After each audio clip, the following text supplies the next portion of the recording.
Welcome to the Women's School. Is life meant to be hard? Thank you, ladies, so much for coming. I know we're expecting about 130 ladies from all over and probably different time zones. So thank you for being here. This is a question that I think deep inside, we're wondering, I wonder what the answer is. And so tonight, I want you and me to get comfortable, get to know each other, and I want you to take notes because I want this to be the beginning of something for you, just as it was for me almost 22, 23 years ago. So it is going to be packed with a lot of information. So take notes. I want you to stay present and really allow some of the questions that I'm going to ask you to penetrate, because so many of us women have been robbed of the tools we need to create a beautiful life. No wonder life is hard. And yet nobody wants to sign up for a hard life, right? And that every woman wants to create a beautiful life. And so we're going to tackle what the roadblocks are today and really get to the heart of the crisis so that we don't waste a lifetime resentful and accepting the fact that this is as good as it gets. Okay. So who is this webinar for? I'm going to move myself around. That's me. This is really for all women, no matter what season and no matter what stage. Okay. A lot of us are stuck. Some of us might be searching. Some of us might be ready to scale our life, but maybe we don't have the tools. So it's really anyone who wants to learn the key mindset and skill set to start redesigning our life. I really want us to have fun. I love being with women. And so to me, I want us to just enjoy the journey and enjoy the process. I have been doing this for 30 years and training women. And so I have had the privilege to hear the heart of the crisis. And so tonight we are going to talk about why you're here. There's a reason why you're here. And there's always a reason why somehow by divine providence, God put you here, not by chance. So I want you to really stay present and practice being present. That in itself is a skill. So you do not miss the reason why you're here. I want you to feel free to ask questions. In the end, I'm going to have a Q&A and I will stay here until we are able to really process some of these difficult, challenging questions. So put your phone away, take your notes, and really give yourself a chance to be present and really pay attention to perhaps something that you need here that could transform the rest of your life. And I don't say that lightly, the rest of our life. So let's begin. What's the goal for tonight? Okay, we're going to clarify the crisis of what's making life hard, because we need to understand the roadblocks that are hindering us from freedom, from creating a beautiful relationship, beautiful family life, creating an image of contribution. We want to know, okay, what are these things that are limiting my possibilities and the dreams? And then we're going to talk about how we can turn our life around and so that we're not stuck, because there's so much hope. And that's really what I want everyone here to walk out of, is that hope is really a wiring away, and that there's so much hope. There's never been a more beautiful time to be a woman. And that 100 years ago, women could not vote. They didn't have a choice. They had no freedom, no voice. Today, we have been given so much in the Western world. We can vote, we can choose. We have freedom. The question is, are we free? And that's what we're going to talk about. The strategies and the tools. Okay, we're going to skim the surface, and I'm going to give you at the end the 3 tools to start dreaming again, because dreaming is key to discipline. So many times we want to begin with discipline. I want to learn how to build a routine. I want to learn how to manage my time, but discipline for the sake of discipline is exhausting.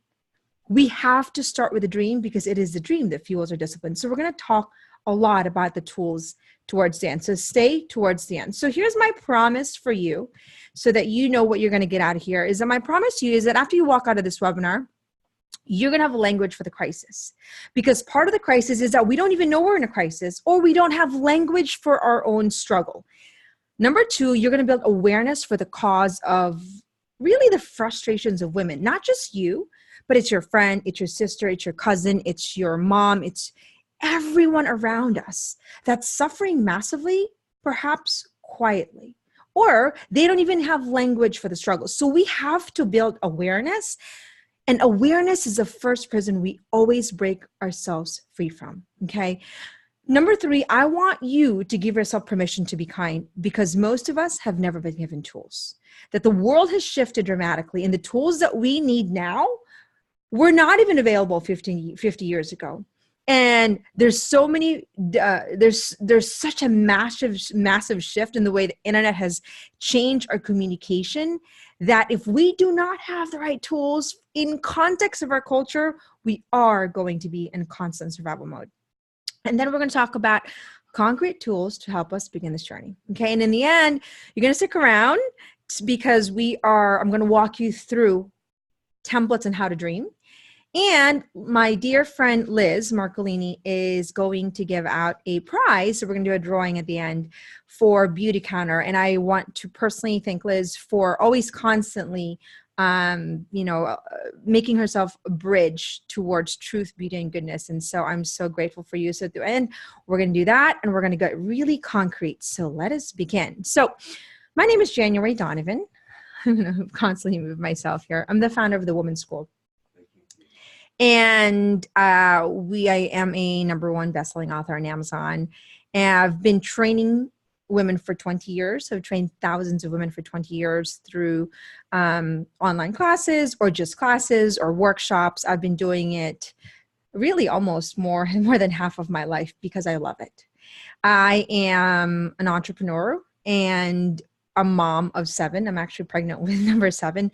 And my expertise is in self-worth. I consider myself a self-worth strategist, which is not something common you hear, which means I have intensively studied where the worth crisis is of women, because we talk a lot about you are worth it, you are good enough, but what does that mean to be good enough? Where does our worth become a struggle? And so I have spent decades really studying the worthy crisis, or the lack thereof of crisis. And there's a lot of motivation out there and say, yeah, go for it. You're worth it. You're good enough. But unless we understand the why and the how and the strategies to get out of it, it becomes a great empowerment, but not an equipment.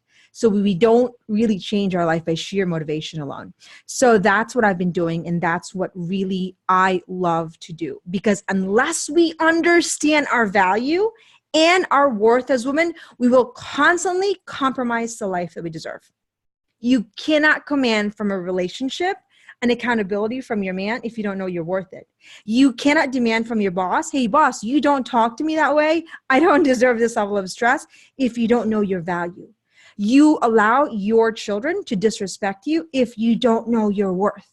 And so this whole worth crisis is a lot bigger than I think we even see it. But the problem is that we haven't unpacked it as a skill set. And there's a lot of motivation, not a lot of training, which is what I do. I am a trainer at heart. That it's great that we're motivated and you're empowered, but I want equipment. I want sustainable freedom. I want women to have tools. That is what I teach. And it is not always exciting, but it is life-changing. And that's what I believe. This is what the Women's School is about. So we are going to begin this journey. Just a little bit about me. This is my family, 6 children. Pregnant with number 7. This is in Montana, beautiful country. And I am now pregnant with number 7. This is my husband of almost 13 years. And we still go on Friday night date nights after 13 years of marriage. It requires grit and work and awesome dreaming together. And he has helped me create the Women's School, which is really the dream here is that we give women life tools as mothers, as entrepreneurs, as teachers, whatever the dream is. We want to build the foundation of being human, therefore being woman. And so this is what I am going to share with you. Okay, so let's begin. What's the crisis and why is life hard? And is it meant to be hard? I want you to put into the comment here what makes life hard. It doesn't have to be your life, but what you might have observed life is for the women around you. Okay. Because that's important. We need to really get into the muck. We need to get into the messiness and talk about the crisis, not stay there. Rather, give ourselves the tools to walk out of it, right? And so I'm going to give you 3 different scenarios of 3 different women. Now, these are sample women, but because I have worked with thousands of women, this is a very common crisis that so many of us struggle with. So we're stuck, okay? And I would say that most of us fluctuate different season of our life. We've been through this different journey. So this is, let's just call her Sally. She's 29, she's single. She's happy from the outside, but she is in massive anxiety and stress in the inside, that it's affecting her sleep, her nutrition, her friendship. She likes her work, but it is not her dream work. She doesn't know that she can dream. Nobody ever taught her how to dream. Nobody ever gave her permission to dream. She's with a man who is not sure of her. She's putting up with it because she feels like her clock is ticking and she's tired of dating. I know this feeling so much because I have been there, and I have been so tempted to compromise what I deserve at a shot of being loved. She's stressed, but she doesn't know why, because she's not connecting the dots. She doesn't have the tools to connect the dots. She doesn't like her body or who she's becoming, but she doesn't know what to do. She's stuck on survival. Okay. Scenario number 2, there's a woman that's searching. She's a mom, but she doesn't know what she's searching for. She loves being a mom, but she doesn't love who she's becoming while she's being a mom. Her days are hard, and it feels like she can't ever get caught up. She listens to a lot of podcasts, a lot of blogs, wants to really improve her life, but she feels like it's not getting her anywhere. She's still in anxiety. She knows something is missing, but she doesn't know what that something is, and she can't quite figure it out. But she's stressed and anxious. And it's affecting her relationship and her ability to become the mom that she truly wants to be. She loves being a mom, but she's torn. There's a lot of conflicting struggles. She's really searching for more, but the question is where and how. Here's a third woman, can't seem to scale. She has a lot of things going on for her, but something's holding her back. On the outside, her life is ideal and admired by many. In the inside, she feels anxious, and the key word is a fraud. There's loneliness and the feeling of being misunderstood. She's desperately trying to figure out why, but she can't scale her life to the level of freedom and peace. She's having success in some areas, but there's an imbalance in the arena of her life. Now, I want you to think that we're probably a blend of all these different women. And I would also dare say that our friendships or people, we can kind of see that this isn't like a box of the type of women out there, but so much of us are a blend of this struggle and the crisis of where we are in the different seasons of our life. And so here's something that, a training that I want you to kind of take a mental picture, is that we are an integrated woman, which means that we have different arenas of our life. When I train women, I really get specific about the arenas of our life, because there's no training that's focused on a total woman. I have not seen it. So let's just say we're taught to focus on our wealth or our contribution, and we work on our career and we get everything we've got, but maybe we're not taught to focus on our mental health, our physical health, our emotional, our spiritual health, or our family life. And all of a sudden, we're having all these great success in our wealth, but we feel a little bit of restlessness inside. We're like, I don't really like my self-image. You know what? I am stressed. My mental health is suffering, or my intimate life is suffering. Or on the flip side, all I wanted to be is maybe become a mom, and I'm going to give my whole heart into being a mother. And all of a sudden, motherhood has all these challenges. We focus on our family life, but we forget self-care. We forget friendships that are necessary for us. We forget maybe even our intimate, significant someone, right? And so there is almost a dichotomy, or a lot of women that the children are growing and they're saying, wait a minute, like I have a voice. I want to contribute to who I am to the world. Wait a minute. I have been steeped into motherhood and now I don't know who I am. And so there is a dichotomy, and there's almost a separation in how we see the different parts of us. Well, we're not separate. My mentor used to say, January, if you focus on one arena, eventually that train is going to conk because you're connected human being. And so we have to see all the different parts of us and together. And so the more you understand that your wheel has to go together and hand in hand, the faster you can go and the faster you can expand your life. And so what happens is that there's conflicting stories, there's conflicting beliefs, and it's because we're not seeing the context of the whole woman that we're suffering unnecessary this hard life. So for example, right? You may have had a family life where you were taught money is bad, money is evil, money is vain, money is horrible, and money is hard to make. However, you have a family and you realize, I want to make extra time for my husband to go on a date night. I want to make extra money for to maybe create adventure for my children or maybe get help. But you've been taught in your family origin that money's bad. So you are actually having an internal conflict, because we're not seeing the total woman, right? Or maybe, you want a good man, right? You want to be able to have an intimate relationship, which I consider intimate. It's either your faith in God or your intimate relationship with a significant someone, which is a hole in your heart. But you don't see your value because you have no awareness on your image, the image that you hold of yourself, which is not just a physical image, ladies. It's actually the internal image that becomes the crisis of so many women today, because we're not taught how to develop a self-image in our training.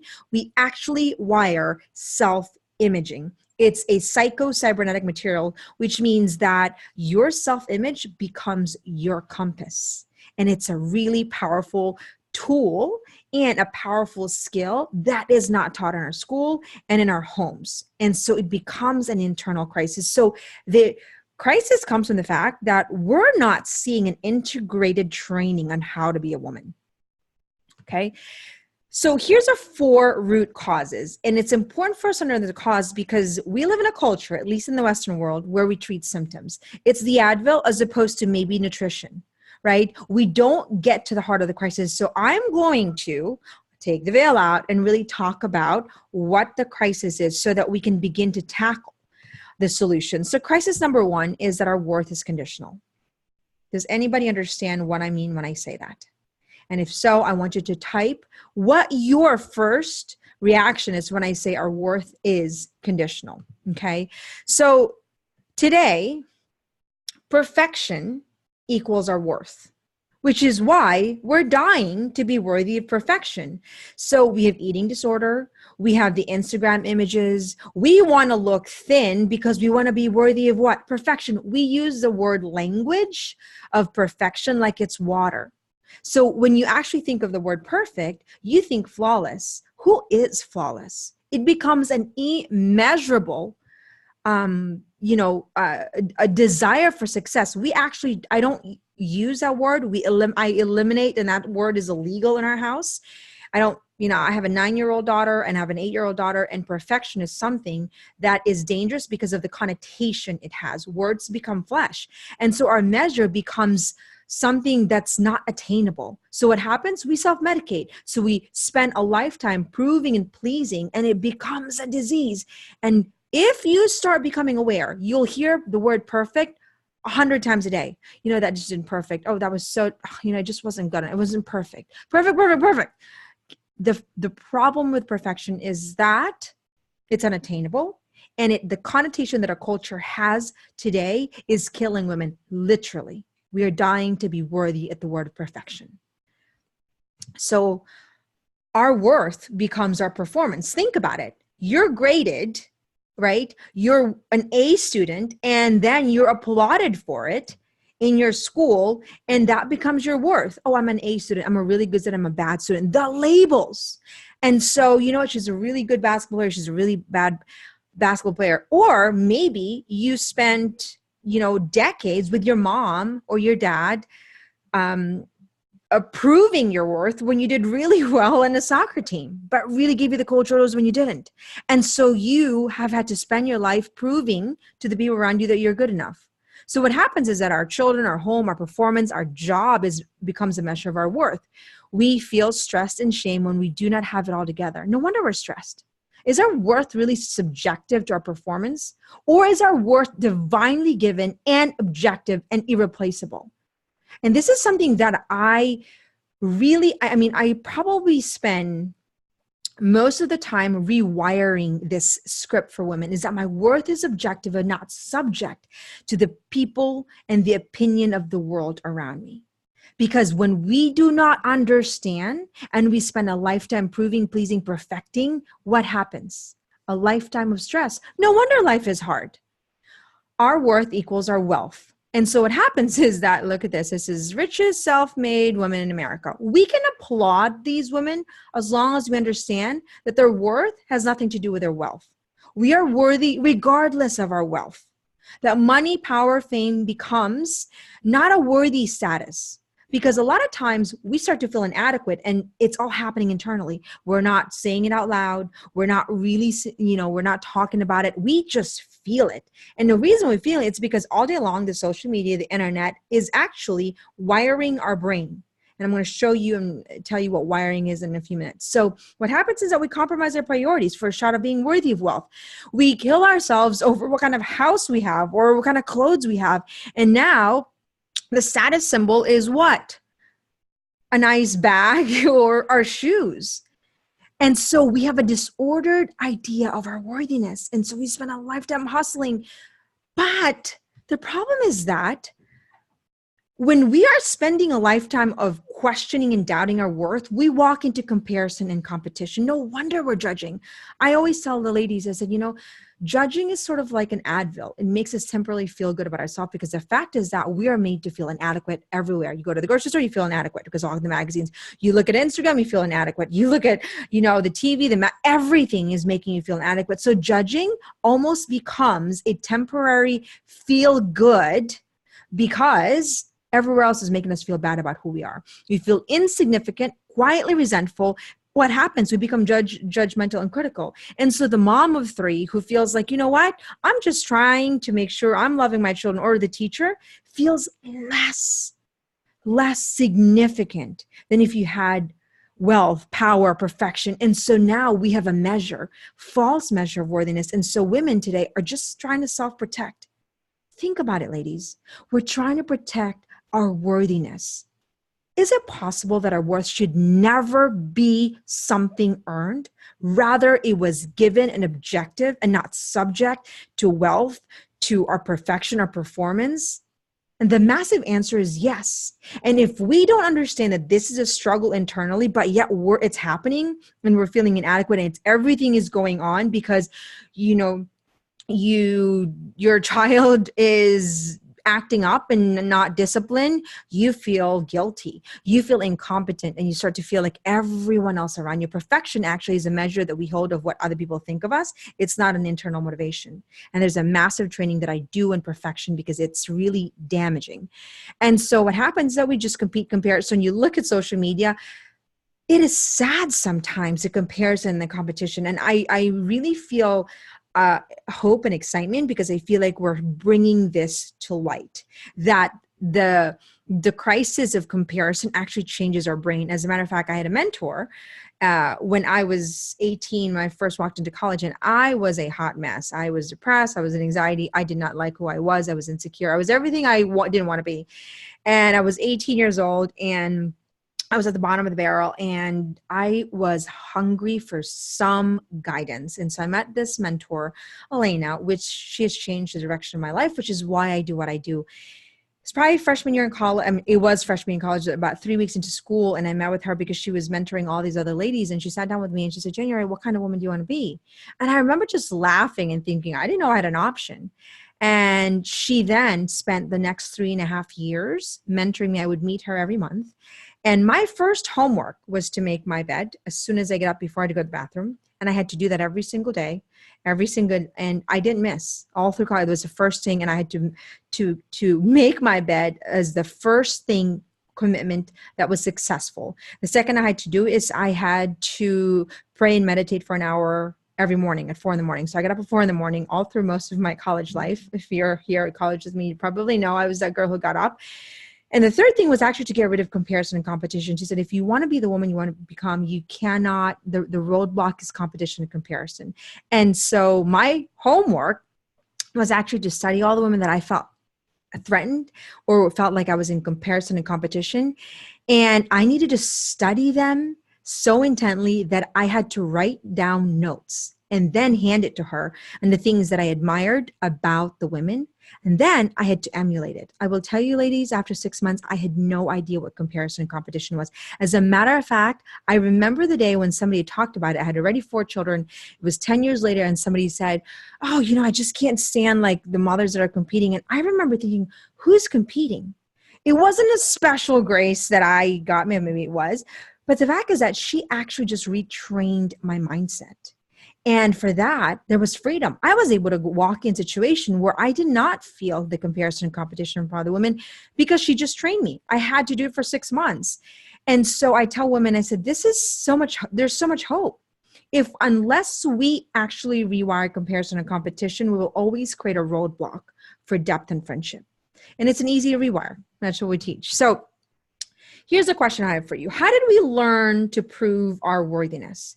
Because this baby right here, this newborn baby and this little, I think 8-9-month-old baby, she didn't have to prove and earn her worth, right? What happens is that at 7 years old, she had to prove her grade. At 14, her body. At 20, what college she went to. At 26, maybe the job. At 30, the kind of man.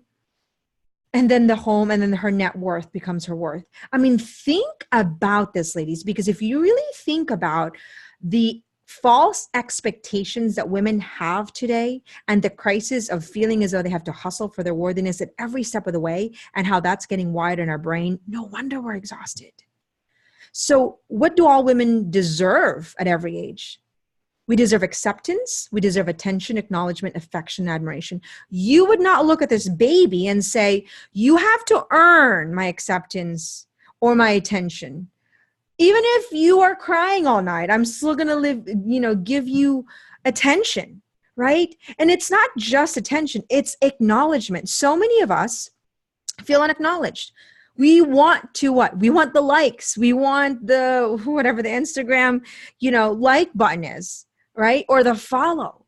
Because what that means is that I accept you, but I actually see you. I don't only see you, but I acknowledge that you're good. I want to be around you. And then the deepest wound that so many women have today, but don't even realize is the wound of admiration. I hope to write a book about that, is that if you really think about it, this girl deserves admiration, but we all do, right? Admiration is not this, oh, look at me. It means that you're not just good. You are so beautifully good and so wonderful that who you are actually changes me. That the way a father looks at the daughter or the way a mother looks at the daughter and say, you impact me in ways I never imagined. So what happens is that if we have to prove and earn our worthiness at 720 is that we all of a sudden compromise. And now we're fighting to earn acceptance and acknowledgement. There's this disorder which causes a life of what? Stress. Hustling for worthiness for a shot of being accepted is stressful. Which means that we're depleted. We're trying to prove, please, perfect, produce, perform. I call this the poisonous worth crisis. No wonder we're stressed and exhausted and anxiety. But the problem that I see is that we don't even have language for the struggle. And that's I'm writing The Science of Your Self-Worth, is that, there's no language. So we're suffering, but we don't know why. And that in itself is part of the crisis. And so here's what I need you to understand. Stress in our brain feels like being chased by a lion. If you put it under a microscope, okay, or is that, I like this image, it always makes me laugh, is that being chased by a lion is not the time to create a beautiful life. It's time to survive. And so most of us, if we are constantly hustling for worthiness and creating a life of stress, our brains are actually shrinking. That's literally what happened. This is on the left, a healthier brain, and on the right, a stress brain, which means that if we do this, if we're hustling for worthiness because we don't believe we're worthy at 10, at 20, at 30, or 40, what happens is that it actually causes and affects our whole entire brain. And so the question is that we're here to create a beautiful life. We're here to be able to live our dreams and be able to create beautiful homes, beautiful conversation, create meaning, use our time and talent to create impact. But how do you do that with a stressed brain? Because when you're trying to survive, when you're running away from a lion, it's not the time to design your house. It's not the time to be intentional about what kind of conversation that creates massive impact. It's not the time to think and imagine of inventing something that could change the world and impact the world. It's not, because you can't. You can't be both in survival and creation mode. But what, for me, I want to be able to create a beautiful home for my family. So I have to remember, okay, January, you can't do this when your brain is stressed. Now, small bursts of stress is important. Or, there's a part of our brain called the amygdala that handles the fear and stress, because if you're being chased by a lion and you don't feel that stress, you're not going to run in small spurts. But prolonged stress and chronic leads to our immune system being compromised. It leads to a disease. And so in the Art of Being One Masterclass, we actually try to figure out the source of the crisis. This is just a sample I'm giving you here, is that, where have we please, perfect, produce, pretend, improve in our life? So we see the patterns, and what we want to do is to rewire so we can break the patterns that are costing us. And a lot of the rewiring of our worthiness is really a script. And so I actually give women a script and what to say. Scripting is so powerful because it's language for the brain, and words become flesh. And so what we want to do is give women the tools, because a lot of times it's like, be kind. Well, mom, what does kindness look like? Be generous. Well, what does generous look like? Communicate your accountability. Well, what does that sound like? And so we actually need to know what to say. And when we don't know what to say, we default to saying things that we might not know what to say, right? I remember being on Sundays, I like to wear heels, and I think I was pregnant. And there was this one lady that for some reason, it was a church, and she didn't like the fact that I had heels and I would go to mass with heels. I have no idea why. And I wear heels on Sundays because it's a way for me to create a distinction that this is an important day. And so she said it, I was in the bathroom, and she looked at me with almost this disgust, and she wasn't really aware. And she's like, why do you always wear heels? And it was some sort of, it's like, it's not so uncomfortable. And it was just this, and I remember feeling as though, wow, I am doing something to honor Sundays, honor God. And I really use it intentionally to be able to say, I'm doing this so that my children understand the importance of the value of presenting ourselves. And I didn't know what to say. So sure enough, I went home, because this is what I teach, and I had a script. I actually have an index card. Where's my index card here? That I always carry with me so that I write my script. And this is what I train women in, is scripting, because you need to know what to say. Otherwise you're caught off guard, and then you're resentful, and then you ruminate thoughts. And so I had written a script to basically, and sure enough, she said it again. I don't know what about my heels that bothered her. And so we were in the bathroom again. It was like 2-3 weeks later. And I was praying that she would actually ask me again. And she's like, gosh, you wear those heels. And I looked at her and I said, does it really bother you that I am wearing heels to honor what Sunday is? Pause, stay right there, and just hold an accountability, never rude, but hold people accountable. That's a script. And so what happens is that if we don't know what to say, we get pummeled, and then we get really resentful. And, she was really apologetic, and she was like, I'm so sorry, but, do you typically look at other women at church when they wear heels? And what about the heels that bothered me? So I share that with you because it's a skill set, right? So what's happening with women right now, because our worth is on the line, is that we're suffering, but we don't know why. We're suffering shame. We're ashamed of our bodies, our lifestyle, our achievements. There's guilt. We're not doing enough. We're being a bad mom. We don't have it all together. Or we're feeling inadequate. Our home's a mess. I don't know how to cook.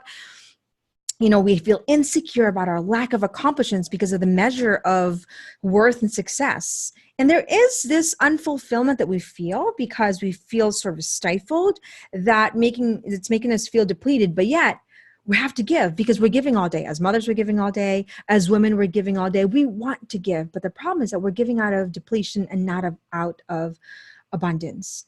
We want to do more, but we feel so limited and stuck. And so in some ways, we feel resentful. We're comparing and we're judging. We're in anxiety and exhausted. And so this is our common story. It's not, it's really, we're swimming in it. we're assuming against it. And the cost for us is that, and this is the reality, and this is a sad reality, is the depression is, this is from APA, is that it's defined as excessive sadness. And it's a massive crisis. It's a global crisis. 350 million women suffer. And I will tell you, those are probably the ones that are diagnosed. Anxiety, 264 million. Eating disorder, every 40 seconds, someone dies from a complication from an eating disorder. Suicide, 16.2. Person dies every 16.2. It's a third leading cause of death in a lot of the college campuses. 70% of Americans are stressed. I mean, we are in an alarming rate. And so, yes, we live in a free world, at least in the Western world, but quite free. And this stat tells me we're not. And so we either do something about it or we hand this to the next generation of women. And if you're a mother out there, this should really be more alarming to you, because we're walking into a generation who is not aware of the crisis, but anxiety becomes a norm. Listen to our children. Listen to the college campuses. And it's like we use the word anxiety like it's water, like it's air. So here's a question for you, and I want you to really answer in here, is that, do you believe that life is meant to be hard? Are we supposed to spend a lifetime just trying to get by? And I really want you to have a hard look and a hard, because I think that sometimes we've conditioned ourselves to feel as though they're supposed to be hard. There's a rightful struggle for what we're passionate about. Passion actually means to suffer for what you love. But to suffer without an idea of why we're suffering and what we love actually becomes mentally exhausting. And so ask yourself, what are you doing about this? So here's a crisis number 2, okay? Thoughts, our mindset. There's a great book by Carol Dweck called Mindset. If you haven't read it, or if you have read it and have not used it as an examination of thought, that's how we have to use it. It's a great book. It was voted number 1 for a couple years. Okay, so when we're born, we have 100 billion neurons. Isn't that amazing? On the image here is when you're born, and there's all these connections. You already can see this. And a machine, it's so powerful. And you look on the right, those are all the wirings. And so it's amazing, because if you think about it, languages learn those wirings. So on the left here, if you see the image, you learn that this is a bottle, right? And so as a child, you don't know that's a bottle, but through the process of repetition, you learn that this is a bottle. That's how language is learned. And what happens is that you form a neural network, which means that a cluster of neurons, they're like tiny little wirings that basically create your language. You realize, okay, through the process of repetition, after you hear this about 30 times, you realize, oh, that's a bottle. You don't have to think about it. But as a child, you actually have to process that this was a bottle. Driving, when you first learn how to drive, you had to think about all the different things, looking back, beeping, backing up. And that was a learned skill that you first had to create a neuron, right? That's like a wiring. Okay, that's what a signal is. But now you're driving and you're eating, you're texting, you're singing, and you're doing everything else. Because why? It's already a network of neurons, and it's now habitual. So thoughts are also habitual. They are learned. Anxiety, doubt, judgment, fear, not being enough. They actually form neural networks and pathway. So for example, as a child, you had no tools for critics. My daughter, I prepare them, and because this is what I do and I teach and I understand the crisis, I'm always trying to find ways to prepare them. And so I think she was 7 and she came home and she said, Mom, somebody was making fun of me in school and I was really frustrated about it. I said, okay, Ina, she was 7. I was like, what did you do? She was like, well, I just told him his opinion of me was not my opinion of me. And I was thinking, I should have learned that. I could have learned that decades ago. And so what happens is that our 7-year-old maybe was criticized, you're fat, you're ugly, all of the above. And it caused us to feel unworthy, but we had no tools to actually think on how to respond. And so now we wire anxiety. And then maybe somebody says it again. And so what happens is that anxiety, doubt, judgment, fear becomes a neural network. So what happens with language? You're not thinking of how to think about language. It's actually automatic. Driving is automatic. So is anxiety. doubt, judgment, fear, or whatever it is that we wire into our system, stress becomes a hard wire. Our body actually knows it. So I want you to think about a keyboard, right? When you first learned how to type, you had to think J, J, J, A. I was teaching my son today. I have an 11-year-old, almost 12-year-old son. But now, if I put my hands in the keys, I actually can't tell you where A, B, C, D is, but I can type and type a whole paper. So what is that saying? It means that my body actually knows it better than my conscious mind. It's so habitual that I can't tell you where A is, but my fingers can. That's how fear, doubt, judgment, and anxiety is wired. So something happens, you go to worry, which is, by the way, anxiety is just a matter of excessive worry about the future. That's what the definition of anxiety is. If you want to just so we're always constantly worried.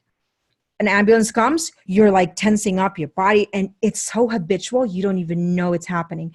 You know, you see a picture on Instagram of somebody who's thinner than you, you doubt yourself. Or you want to try to make a decision, fear is automatic. What I'm trying to tell you is that our body has been subconsciously conditioned to habitually react to stress, fear, judgment, anxiety as a neural network. It's a cluster of nerves that you learn just as you learn driving, typing, and language. And so the question is, how have you wired so many of these skill sets? So here's the impact of thought. And it's so important. It's so massively important that I have a whole module on thought. Is that number one is that thoughts are constant. They never sleep. We're always thinking. We're always constantly wiring, right? Which means that the thoughts that we heard growing up, the labels, you were FAT, SCPID, not good at, I'm just not a morning person, I'm not really good at cooking, I am blah, blah, blah. They become labels. And they're kind of like a machine just running in the back of our subconscious mind, just like driving. We don't know what's happening, but we know how to do it, and it's happening. 60,000 thoughts a day. 90% of them are the same thoughts as it was yesterday. So the question is, are your thoughts mostly positive, which releases a dopamine hormone, or are they mostly negative, which releases a cortisol hormone, which is a stress hormone? Now, how were your thoughts wired? How were you taught how to manage your mind as a child? And what are the people around you thinking? Is it negative or positive? Studies show that our memories are 50% inaccurate. They did a study on this. We make up stories because we live the same emotional stress just by thought alone. So for example, you were betrayed by someone, and then you think about it, you're actually releasing the same cortisol hormone, even if you're not in the same experience. So by thought and ruminating thoughts again, somebody betrayed you, somebody criticized you, and you're sitting in your bed and you can't sleep, you're releasing the same cortisol hormone because your brain doesn't actually know the difference. And so you're constantly releasing cortisol hormones when you're constantly worried, even when you're not even in the situation. That's how powerful thoughts are. By thought alone, like if you start to think of someone betraying you, your heart starts to palpitate. That's how mind and body connected, that, your memory is so connected to your body. Everything biological is psychological, which means that everything you experience in your brain, your body experiences it. This is why stress is the biggest cause of cancer. And the thing is that if your thoughts can make you sick, and your thoughts also heal you. And that's a really new concept that we're learning here. And it's going to change the future if we understand how this works. Thoughts are our source of anxiety, stress, and depression, because everything that we think about, we ruminate in our head, it then becomes wiring in our body and cortisol hormone all over us, and we become a walking stress ball. And I'll tell you, ladies, anxiety is palpable. If you know women who are anxious, you can feel it. Because we actually have it's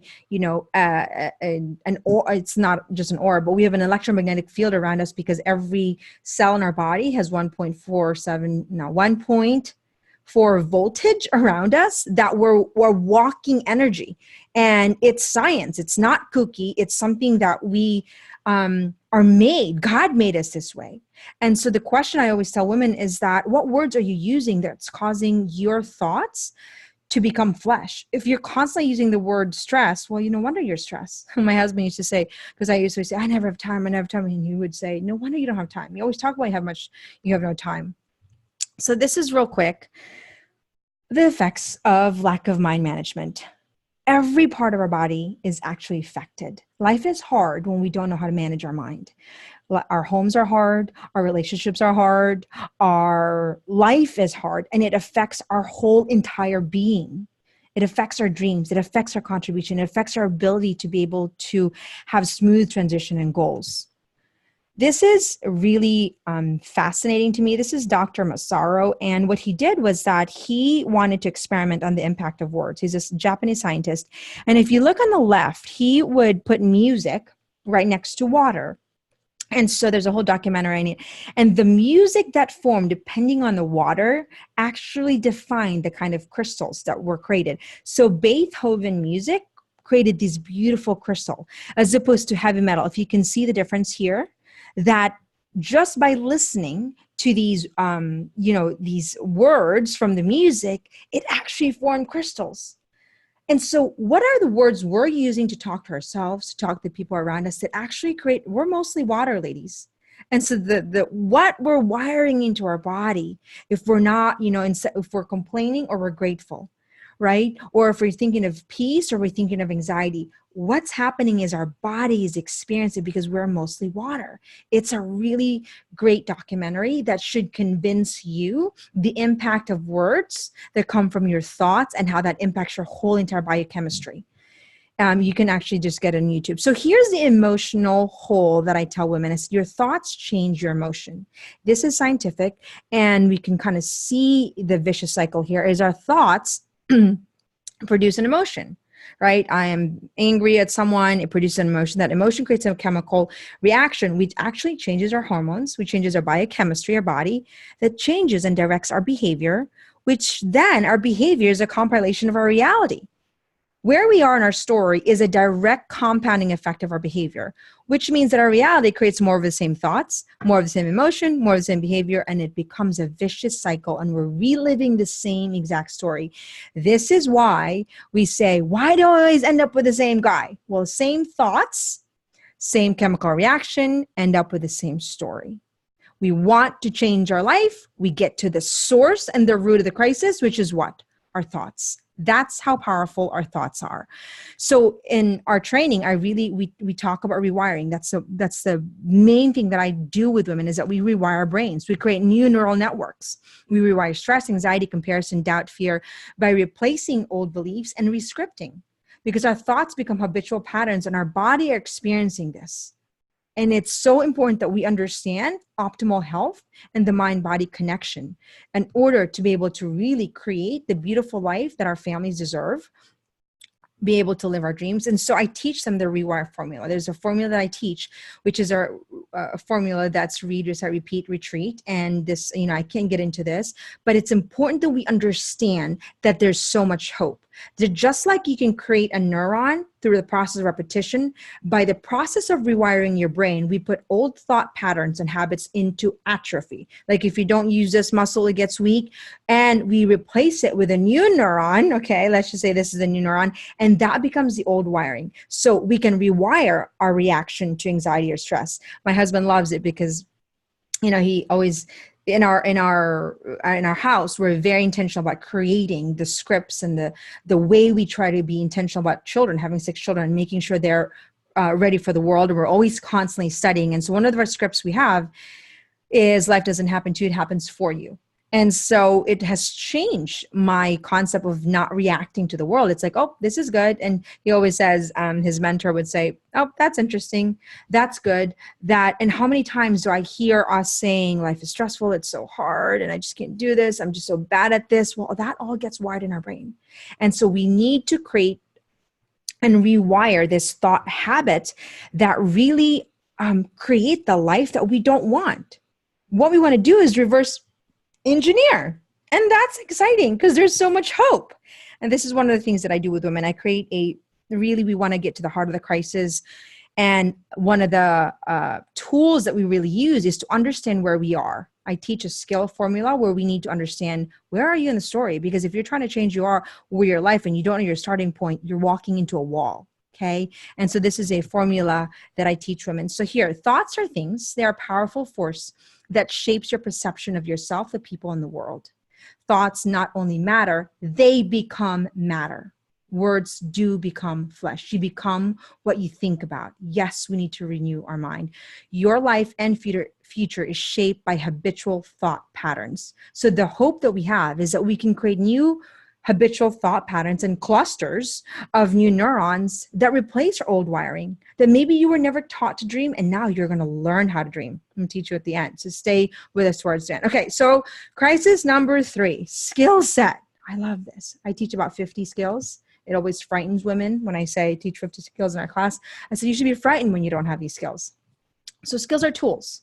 Imagine if you had a blank canvas and you only had, and colors represented your skill set. What if you only had 3 colors? What if you only had 3 skills? What if you had 50?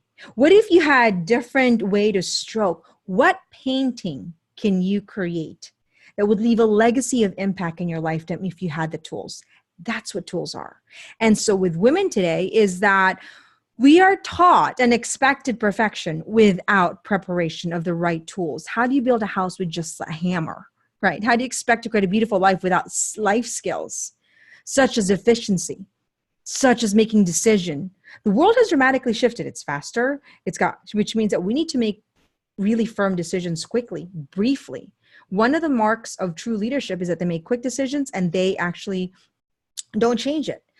Indecision causes a lot of anxiety, ladies. And I will tell you, decision making is a skill set that is not taught in our school, because then you go to school, decisions are made for you. How do you practice making a decision? And now we have 18, 20, 30, 50, and we realize, wait a minute, I don't know how to make a decision. I'm still crippled by indecision, and I don't know why I'm anxious. Well, that's the reason. We have to connect these dots. Our world has more choices. When you wake up in the morning, there's 25 different breakfast options, not 3. Which means that saying no is a skill that you have to be masterful at. It's not optional.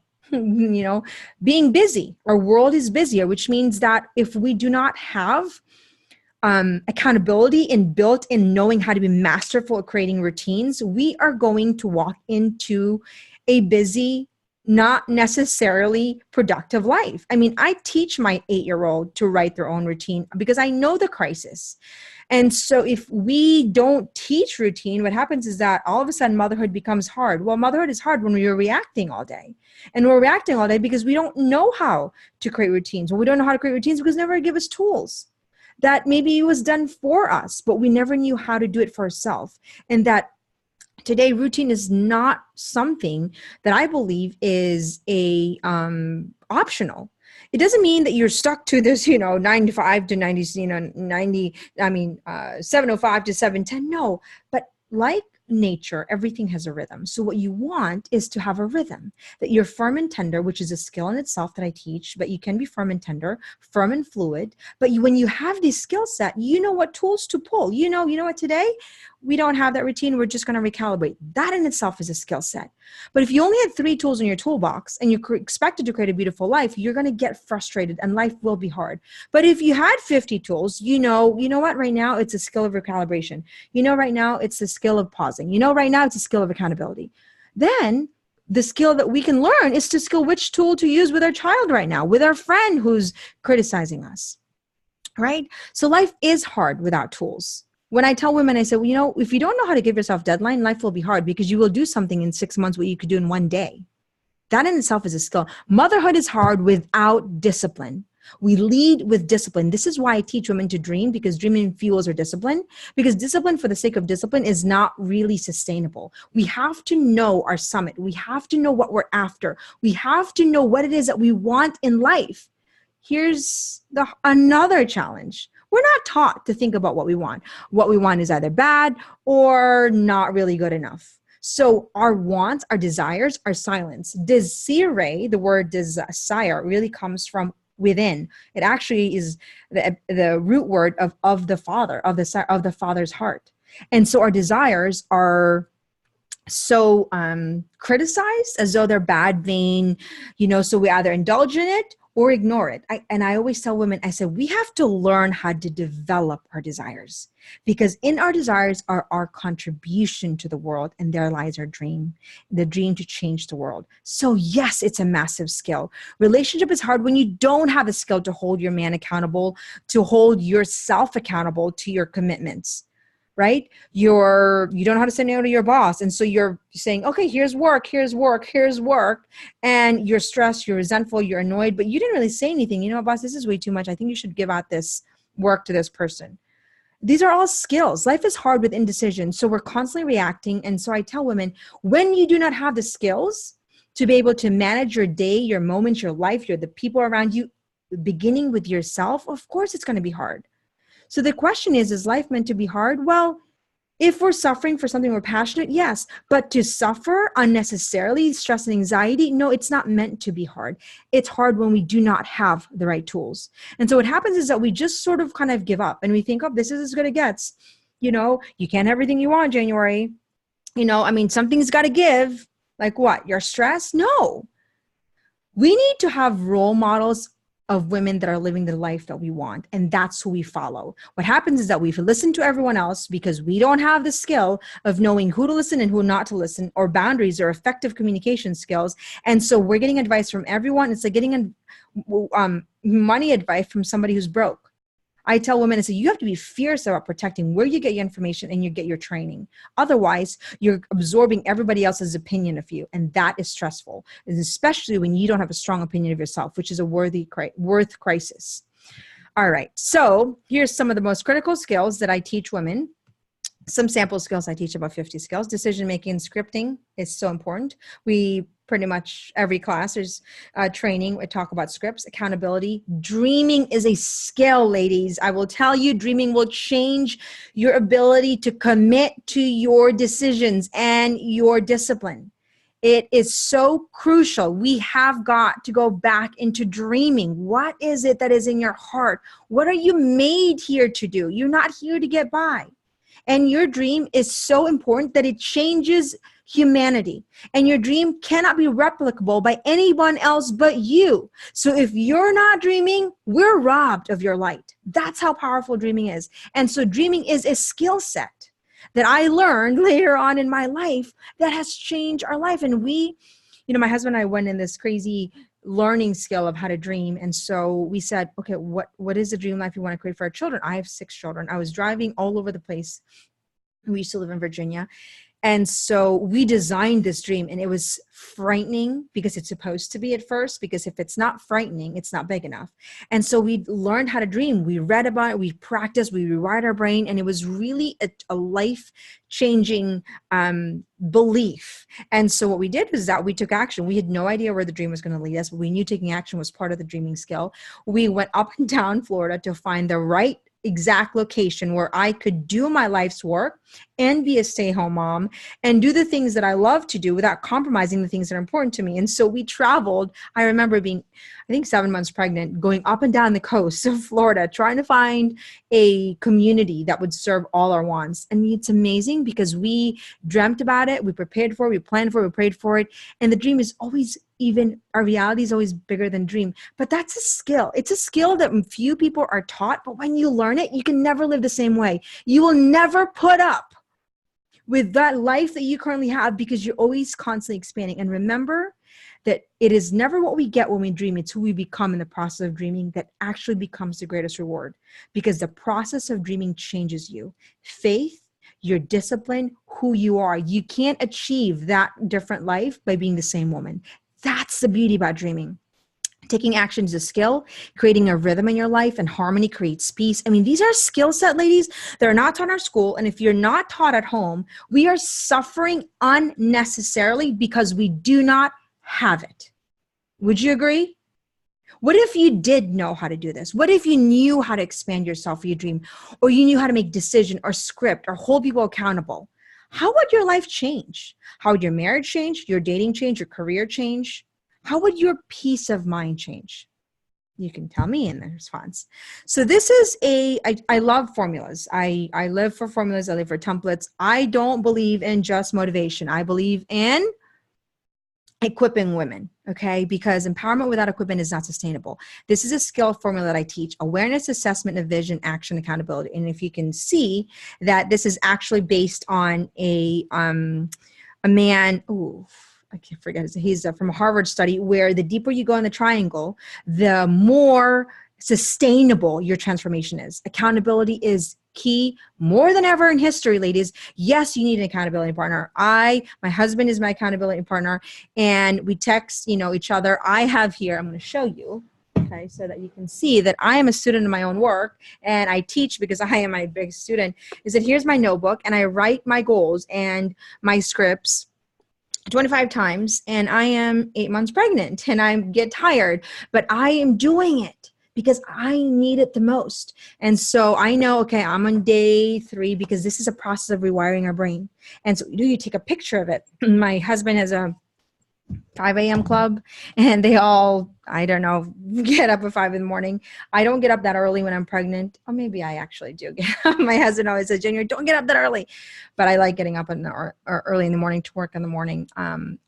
We have to be a woman of solution, not excuses. And that is a skill in itself. So anyways, this is a formula, because then you can apply this with any skill set. And so I give women this formula. I give them the script. I give them the training. And then transformation becomes what? Practical and attainable. And that's really important, because we don't do it if it's not attainable. Here's how our brain works, okay? Our brain is made up of a conscious and subconscious mind. When I told you about the driving, you first learned it in your conscious mind and into your subconscious mind. So what happens is that we actually learn to rewire our brain.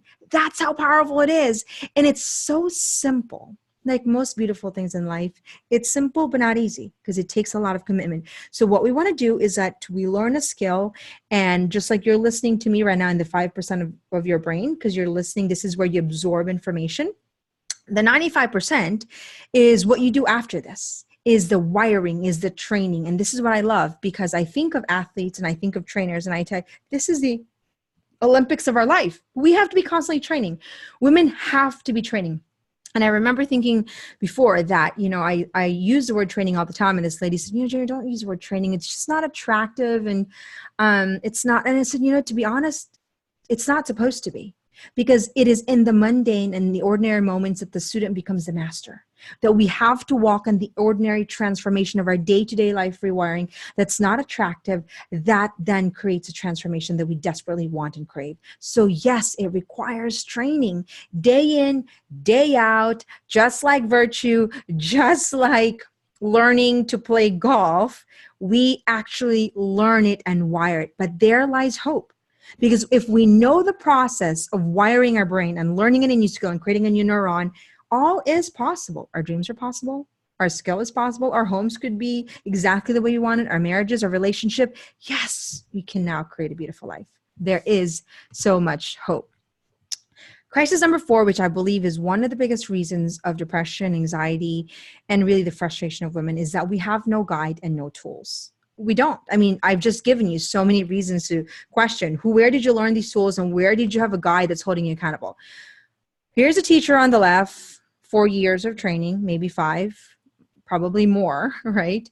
Lawyer, 3 years plus, doctors, 8 years, probably more. Soldiers, continued, singer, they have voice coach, they have, acting coach. Here's the athlete, 20 years of training. Where's our training for mothers? Where's our training to be a woman? And where's our training in how to have effective relationship, how to observe a man, how to observe ourselves, how to get feedback?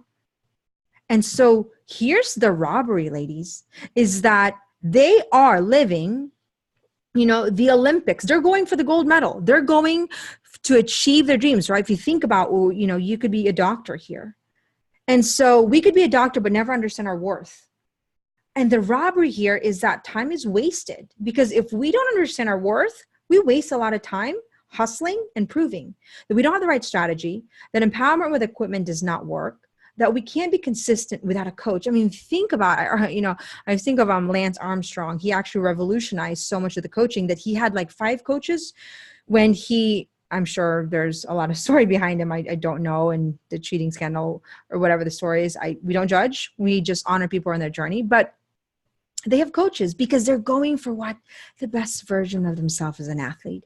Well, we are going for the best version of ourselves if we knew how to. Nobody wants to sign up for a lesson version of myself. Nobody would say, you know what? I don't really want to be the best me. The only reason we're saying this is because we don't know how to be the best us. We've sort of given up, or we don't think it's possible.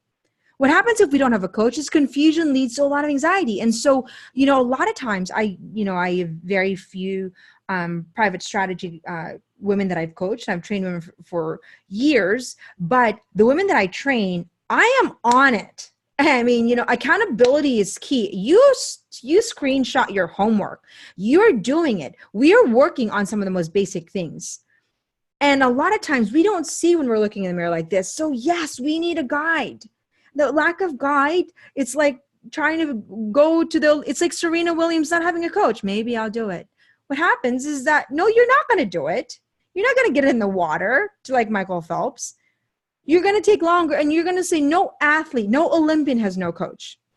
Because you don't end up growing. It's easy to give up. There's no clear vision, right? Because somebody's not walking you into, okay, what's the next summit of your life? What's the next vision? So now we doubt our worthiness to achieve the good that we deserve.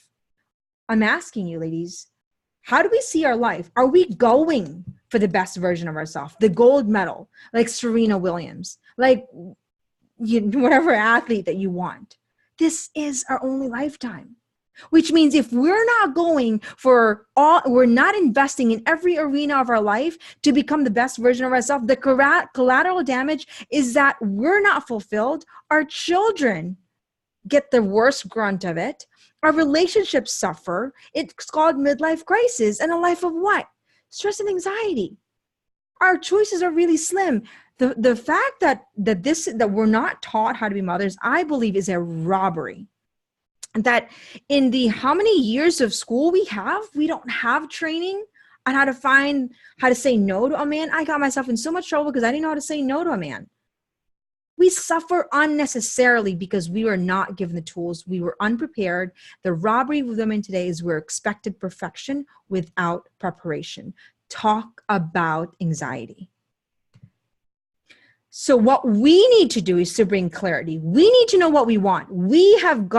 That's where we start. We need to know what we want. And in order to know what you want, you need to know what you don't want. And so we have to be constantly assessing what it is that we want in all the arenas of our life.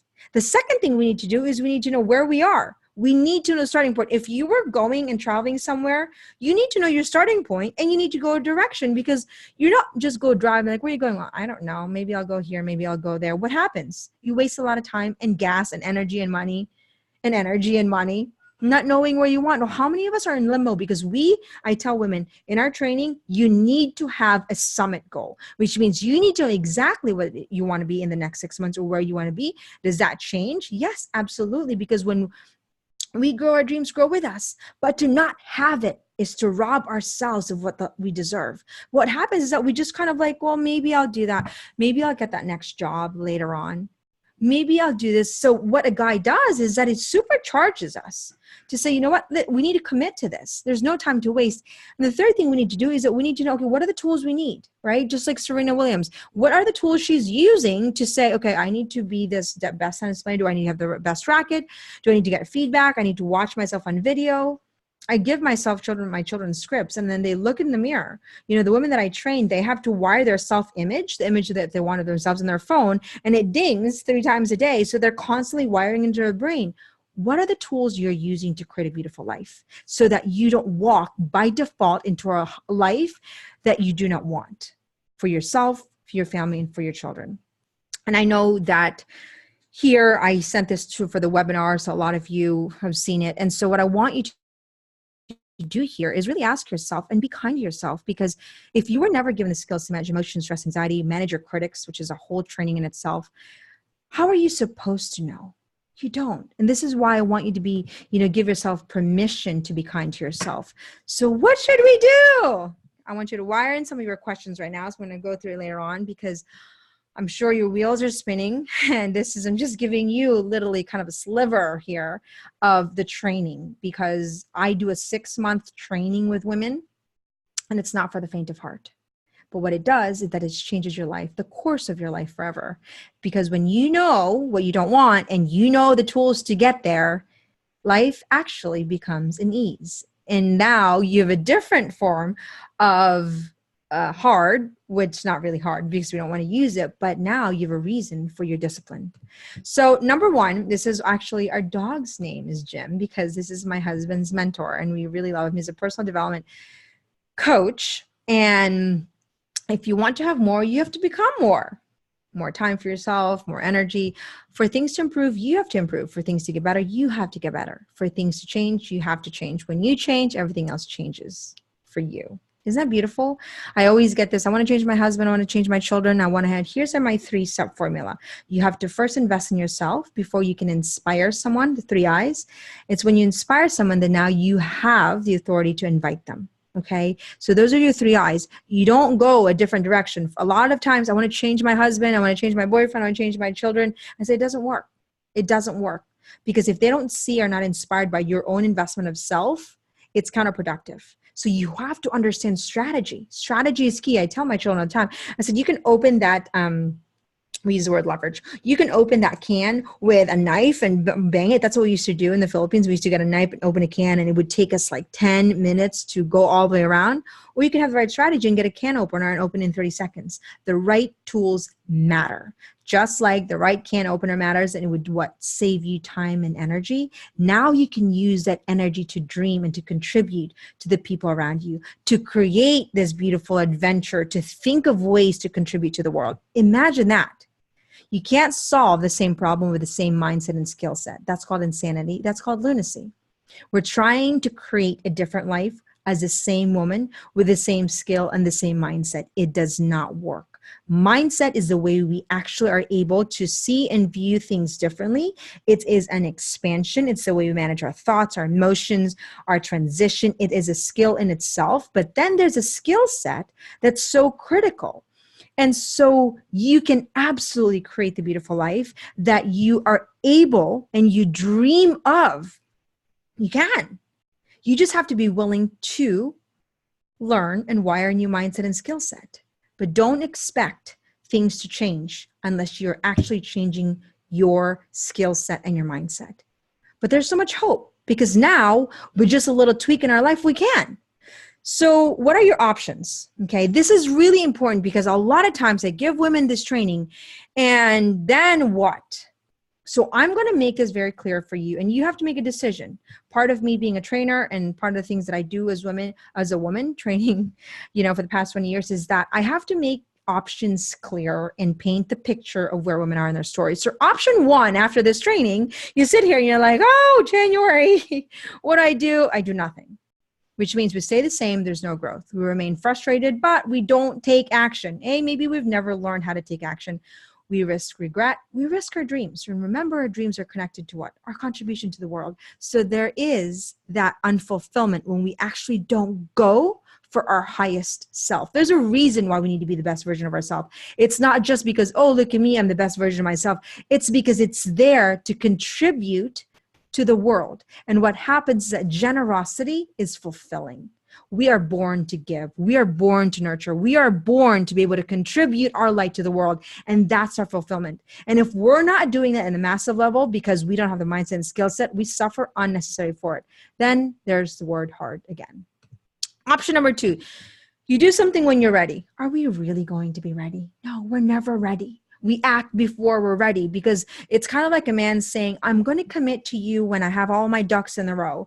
I'm going to commit to you when I have the right money and I can buy.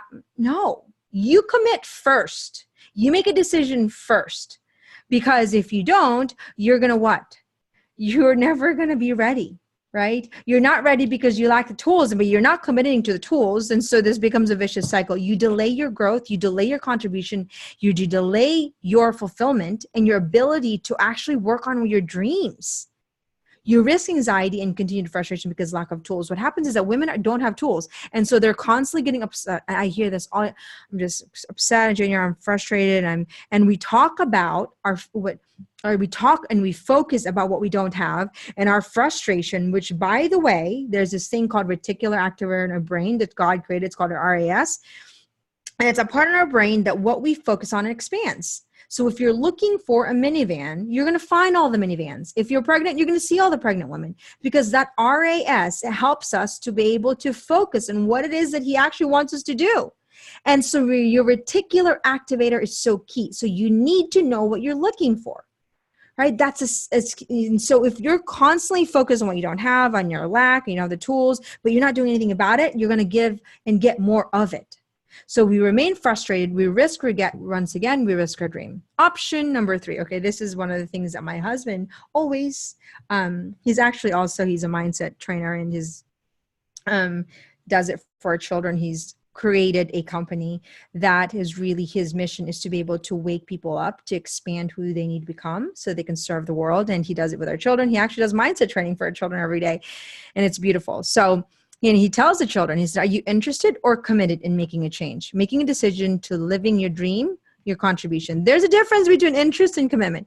When you're interested in something, you do it only when it's convenient. When you're committed to something, you accept no excuses, only result. And I tell the ladies in our training, do not be a woman of excuses. I hear excuses all day long. As Tony Robbins would say, it's excuse-itis. Be a woman of solution and decision, and your life will change. There's a million excuses why I shouldn't get up in the morning because I'm 8 months pregnant, or shouldn't be doing my work. I can think of a million reasons, but I don't want to give myself a million reasons. I want to give myself, excuses. I want to give myself a million reasons to continue to serve you, right? Because I was giving myself an excuse, I wouldn't be here doing this webinar. But because if we discover what it is we love and we find the arena of our life and we're passionate about, it doesn't feel like work, kind of like right now. I am grateful to be doing this. I'm actually having contractions. Okay, option 3, invest in your future. So what's option 3 is that you take action. Inaction causes a lot of suffering. Invest in yourself, which is an investment in your family, in your future. And this is one of those things where women always ask me, oh, January, what if, make the wrong decision and I'm just afraid, and you course correct. But indecision means stagnation, and stagnation means anxiety, which means that you're prolonging your journey towards expansion, which means that you're suffering probably for it. If you're supposed to break up with a guy, you need to break up with it now, right? And so you expand your mindset that allow you to expand your dreams. Here's the thing, is that we don't know what we don't know. And I gave this example today. When I think about golf, so I married into golf. My husband was a pro golfer when I married him. And I knew nothing about golf. It was in my marriage contract. And so when I remember, how does somebody hit a ball like that, right? Like you think, how does somebody hit a ball 300 yards? So I would never dream of becoming a professional golfer because I can't even imagine of hitting 300 yards. And so, but what happens is that if you start hitting 300 yards because you've practiced and you practice over and over again, you're going to say, you know what, maybe I can be a professional golfer. It's the same thing with anything in our life. You know what, I don't know how to speak in front of people. I used to really struggle with speaking in front of people. And it was something that I had wired in my brain as fear, and I had to rewire it. And so I never, even though I wanted to, I never allowed myself to dream of speaking, at a TED Talk. And it's one of the dreams. I'm really determined to be able to have a TED Talk on the science of our self-worth, because I believe it's a massive crisis. And so I never allowed myself to dream because I could never speak it. Even though I've done it for decades, speaking, it was always one of those things that caused me suffering until I rewired it in my brain and created a different self-image and learned the skill to do that. So we don't allow ourselves to dream outside the comfort of our mind because we don't have the skill set to do it. But when you expand your minds and your skill set, your dreams actually grow with you. It's so beautiful. Build your skills that will make your contribution possible. That's the goal. So this is what the art of being a woman is, a masterclass. This is what maybe you've been hearing from some of the strategists that brought you here and invited you. This is a masterclass, a 6-month masterclass that we go on training. It's not for the faint of heart. We go deep dive training, and it's 6 months of weekly commitment with homework, but I promise you, it will change your life. And so the dream here is that we change the world one woman's worth at a time. And so the masterclass is 6 months of really being able to build a foundation of your mindset and your skill set based on the integrated woman, the wheel, the arena. And so it's something that has, I used to dream about building a school for women. I was probably 21 years old, and I drew this building, and I never just just dreamt it, but I never even thought it was possible. I kind of tucked it away, and I had 4 babies in 4 years, but I kept training women. And it was amazing that I just kept pushing the dream, even when I just wanted to quit so many times. I'm like, okay, how do you do this with 5 kids? How do you do this with 6 children? But my passion, my commitment, and my desire to really help change the culture of women fueled it. And so the online world changed. And so now we just launched the Women's School, which is really a school where women can get training, where we say, okay, are you committed in transforming your life into really creating a change? And I tell women, I say, you don't invest in a class, you actually invest in a future. It's who you become. And so the dream here for me is that this is the Art of Being a Woman Masterclass, which is the foundation of how to be a woman.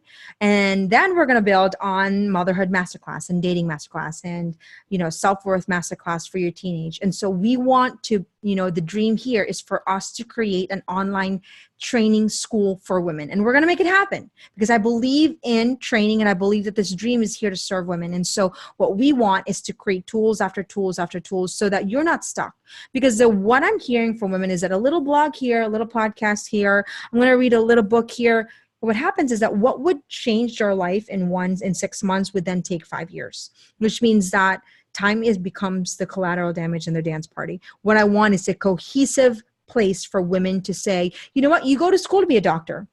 You can go to school to be a woman. It's like a college course. That's exactly what it is. You go and have a weekly training and you take a course on how to be a woman, but you walk out of it. And for the women that, brought you here, I want you to talk to the strategist and how it's changed their life, because if you do the work, you will not recognize yourself in 6 months. And for the strategists that are here and have taken the whole training, they can vouch, and you can even share here how it's impacted you to actually go through the whole process. It's going to work you, but it's going to build you, and it's going to build your future and your legacy. And it's beautiful. And I'm still working. I'm a student of my own work. You never arrive. You only evolve into your highest and best self. So this is the Art of Being a Masterclass.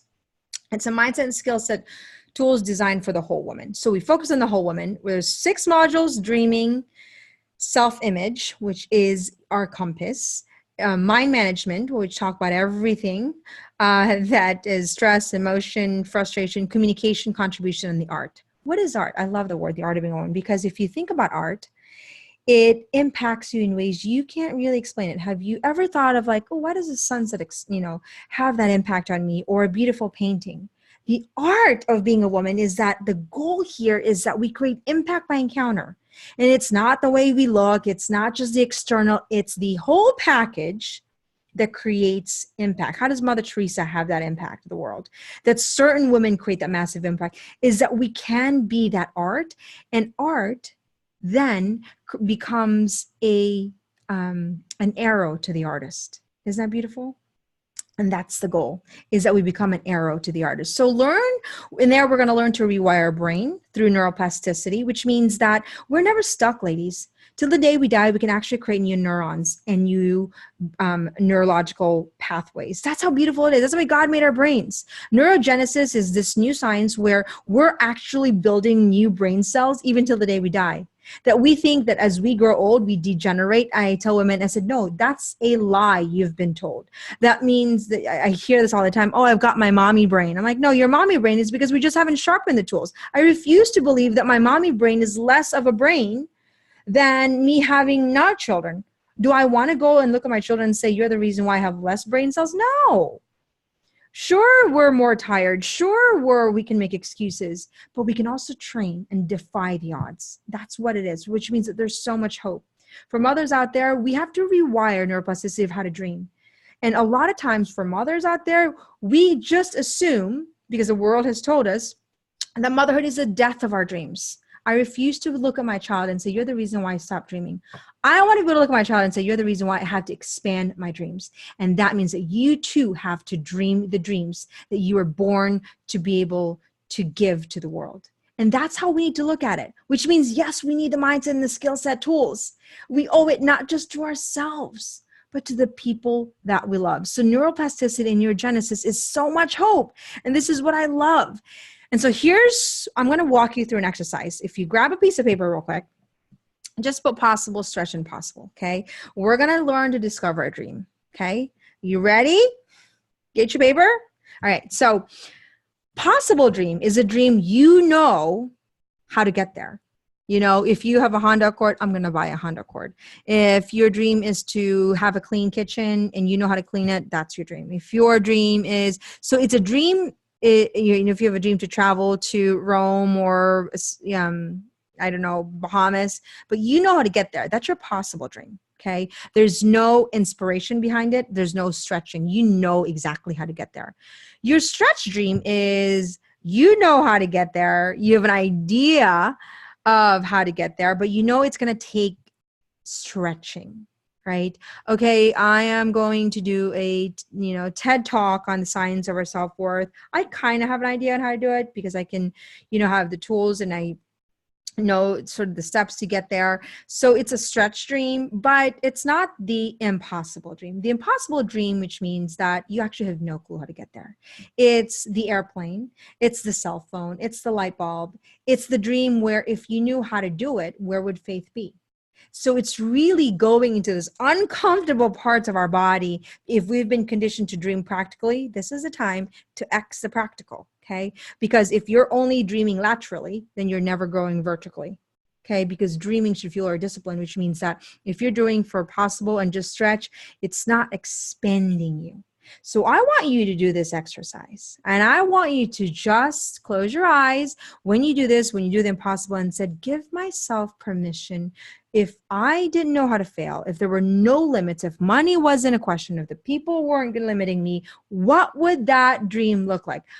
And what this is I'm possible. I am possible. You're going to make it possible. And that's where faith comes in. And it's really where we need to live, ladies. It's where I have learned to live in my impossible dream. It's where we rewire. It's where I live and rewrite my dreams here 25 times, because what used to be absurd when I wire it now becomes a neural pathway. And so dreaming is a skill set that needs to be learned and needs to be taught. I wish they were teaching it in school. I teach it to my children, right? And so it's a process. Visualization or having a vision board is not a collage. There is a whole process. And a lot of times I see women with a vision board, I'm like, do you understand the process of what it is to visualize? Because if you don't know, then it's just a collage. If you don't know the process of rewiring the impossible dream. So I want you to take this and do that. Here's the 5-step goal process that I train women in. And this is fun. I want you to think about this because I want you to think, where are you going to be in the next 6 months? I want you to get excited about that. What is that dream? What is that goal that you're trying to? So the 5-step goal process is on the left side, you're going to write down everything you want. You're just going to go crazy with it. Da, da, da, da, da. Okay, I want this. I want to travel here. I want to be able to lose this much weight. Maybe I want to make extra $5,000 a month to serve my family. I want to be able to, whatever it is, just go to town. And then I want you to pick one thing that really pops out that causes you both excitement and it also scares you at the same time. Because if it is, it isn't big enough. That's actually the qualification of the I am possible dream. It excites you and frightens you at the same time. And then you make a decision. And then you learn how to create a vision. So in my book, I actually draw it. And as part of your both, if you know your morning routine, you do your prayer and then you do your meditation, you actually go and enter and visualize what that looks like. This is where you learn to touch the dream. It is a very powerful and important skill set because, you know, if you have a dream and you're afraid to touch that dream and taste it, you're not going to get fueled by it. So that's the thing. And my husband and I, we were dreaming, you know, our family life is so important for us. And it's something that we're always constantly recalibrating and reassessing how we could create culture in our home. And so one of the things that we've always done was how to create an environment for our children that would fuel their creativity, fuel their mission for life. And so we would always visit homes when we couldn't afford that home. And so you touch the dream. So you wire it into your brain and then your reticular activator goes to work. So I want you to visualize what it's like to receive the gift before you have it. It's called gratitude. It's actually very scriptural. You thank God in advance. You are actually grateful for the gift that you've received. And that way you're not stressed. You've already received it. And then you write a concise script Okay. So you paint that picture. Let's just say I'm going to make an extra $2,000 so I can retire my father a day. So you say, I'm so grateful now that I have made an extra $2,000 to retire my dad. I'm so grateful now that I am 20 pounds lighter. I'm so grateful now that this is now called self-imaging, which is also part of our lessons that we teach. But you find a script that you wire into your brain and you repeat it over and over, and you put it in your phone and you put a reminder and you actually imagine it in your head first. Every invention was first invented in somebody's brain before it became a reality. This was somebody's imagination and vision. This was somebody not putting up with not having a water bottle, and they designed it. Before a chair was a chair, somebody had to think of how that chair would be, right? You design a house, you design what it looks like. So you're always creating. And so you take that and you concise into a script. And then on the right side, you write everything that you need to do to take action, because action is where it's at. You can dream away, but dreaming without action is a pipe dream, which is often what we think dreaming is. That's why we don't dream. It's sort of fluffy, it's inaction, it's sort of like shallow. And I tell you, there's nothing more that has so much more depth than an idea that we're here to contribute our dreams to humanity. So no, it's not fluff. So what you do is you take, okay, what are the action steps? And obviously there's a whole entire process behind this that fuels your mindset and your skill set. But this right here is all we can go to, which is a 5-step goal process. Here's the path, ladies. What do we all want? We want peace and we want freedom, right? That life is meant to be beautiful. Yes, there are hard moments, but every moment shouldn't be hard. And that's a distinction. I teach women, you have to become a woman of distinction. You have to know the tools to use to create those massive distinction, because we can't have a blanket statement and become sort of general. Beauty is actually in the details and distinction. And so what we want, what you want, what every woman wants, nobody wants to sign up for chaos or, madness or insanity. We all want freedom. Nobody wants to sign up for a cage, right? But living in a free world when you're not peaceful feels like going into a beautiful Grand Canyon with chains in your hand. Okay. Remember 100 years ago, no worth, no voice, no choice, no freedom. Fast forward to present moment, we have a voice, we can vote, we can choose, we can work, we have a voice, but are we free?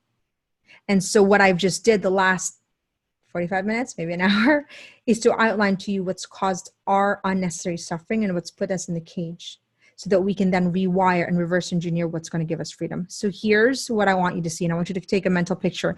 This is you in the middle. This is your inner world, that you have an internal world as a woman, your world of thoughts, your world of emotion, everything. And so you're either consumed, a victim of your external circumstances, all your disappointments, the people around you, the circumstances, the relationships, stress, the news, politics, and opinion, okay? And that everything you absorb, you're consumed, and you become a victim of it, right? But the only way, right, is that you actually grow your mindset and your skill set. And what happens when you grow is that your world grows.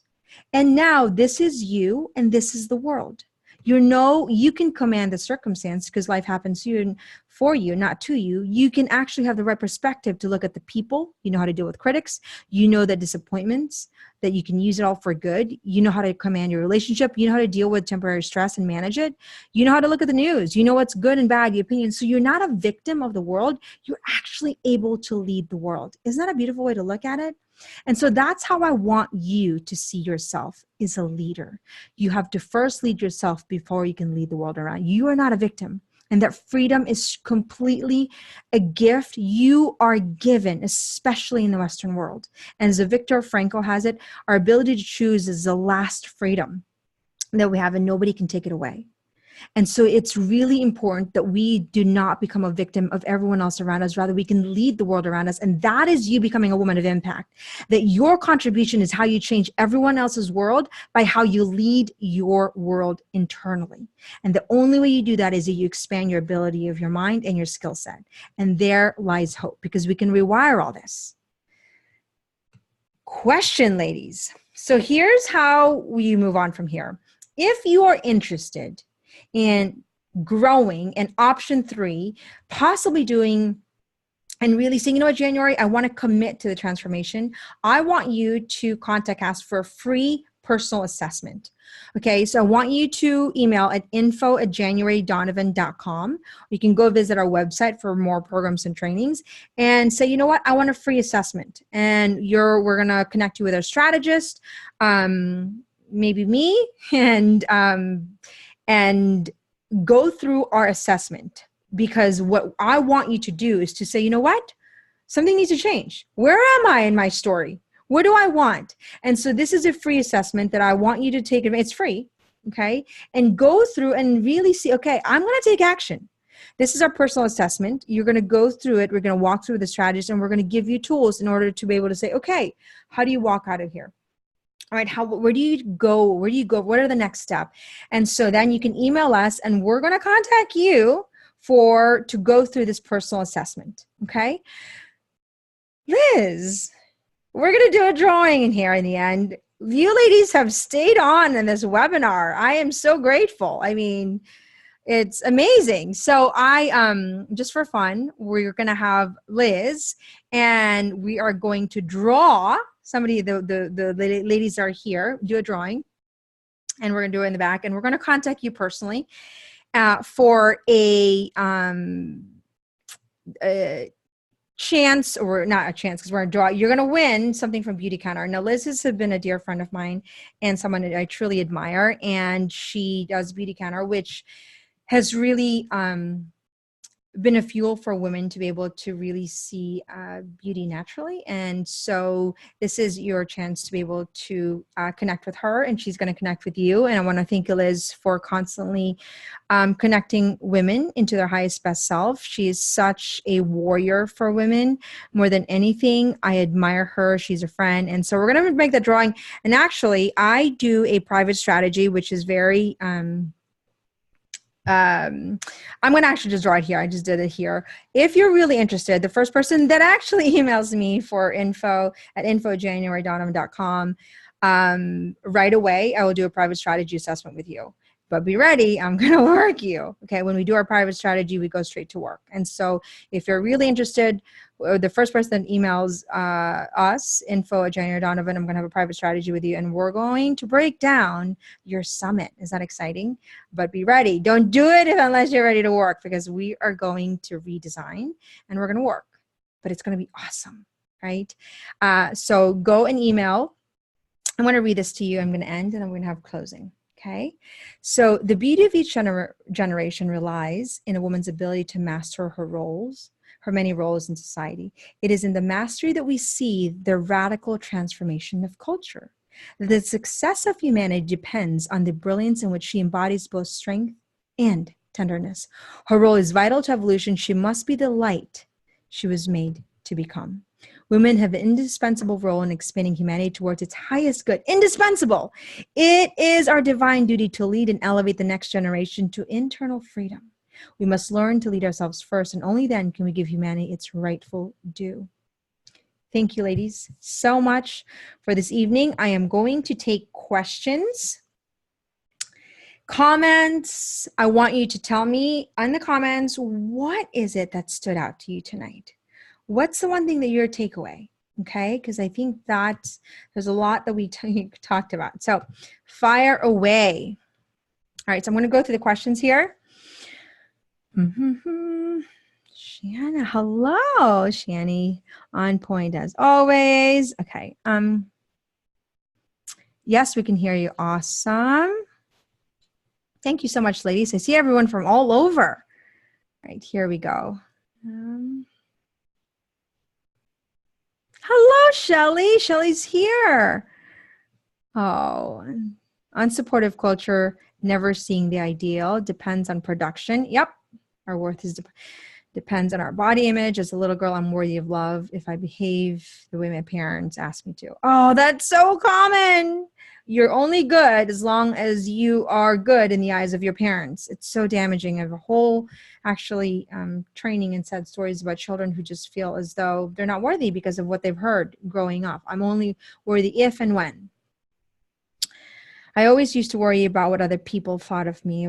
It has taken me decades to love myself. Congratulations. That's so beautiful because it's a skill. Our worth is dependent upon what other people think of us. I am agreeing with what you're saying. Yes, it's so true. Jan, if you're showing something we can't see, you can't see it? Huh? Where do we start? I just gave you. Yes, TED Talk. This class is a game changer. Yes, there's Naomi, one of our strategists. Thank you so much. Thank you so much. It's okay. So if there's Vanessa. Having the right tools does matter. Thank you, January. This has been absolutely fantastic. It's awesome to hear you beautifully articulate what I believe is true. You're most welcome, ladies. Thank you so much, ladies. If there is no more questions, I'm grateful to be here. I'd love to hear from you as you continue this journey.